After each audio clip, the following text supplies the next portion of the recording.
কন্যা রাষ্ট্রনায়ক শেখ হাসিনা, বাংলাদেশ আওয়ামী লীগের সংগ্রামী সভানেত্রী শেখ হাসিনা, যিনি দেশের বর্তমান প্রধানমন্ত্রী, তাকে জোরপূর্বক হত্যা করার জন্য হামিদ কারজাই, ডক্টর ইউনূস এবং তার যারা দূষররা এখন জোর করে ক্ষমতা দখল করে, আমি সিলেটের মেয়র আনোয়ারুজ্জামান চৌধুরী, আমি সহ 12টি নির্বাচিত মেয়র এবং যত উপজেলা চেয়ারম্যান, পৌরসভার চেয়ারম্যান সহ সবাইকে এক কলমের কাঁচায়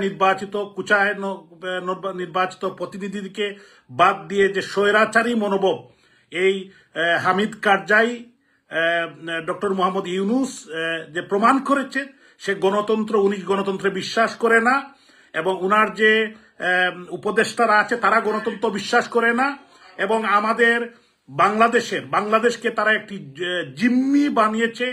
আমাদের আওয়ামী লীগের, যুবলীগ, ছাত্রলীগ, স্বেচ্ছাসেবক লীগ, শ্রমিক লীগের লক্ষ লক্ষ নেতাকর্মীর বাড়িঘর ভেঙে দিয়েছে, জ্বালিয়ে দিয়েছে, যে কালচার বাংলাদেশে কোনোদিন ছিল না। তারা পুলিশ হত্যা করেছে, নিরীহ মানুষকে হত্যা করেছে। আজকে তারা হত্যা করেছে আমাদের বাংলাদেশ ছাত্রলীগের সাবেক সাধারণ সম্পাদক ইসাক আলী খান পান্নাকে।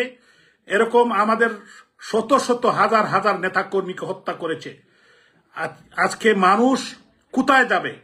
আজকে সম্মানিত নেতৃবৃন্দ যারা আছেন তাদেরকে দড়িতে বেঁধে তাদেরকে কোর্টের মধ্যে বেজ্জতি করছে সাবেক মাননীয় প্রধানমন্ত্রীর বেসরকারি বিষয়ক উপদেষ্টা জনাব সালমান এফ রহমান, সাবেক আইনমন্ত্রী জনাব আনিসুল হক, এবং আমাদের সাবেক ডিপটি স্পিকার জনাব টুকু সাহেব, এবং আমাদের জাস্টিস শামসুদ্দিন চৌধুরী মানিক, এবং আমাদের ডক্টর দীপুমণি সহ কোর্টের মধ্যে যে অপমান করেছে, এটা কোনো সভ্য সমাজে, কোনো সভ্য জাতি বা কোনো সভ্য মানুষ মানতে পারে?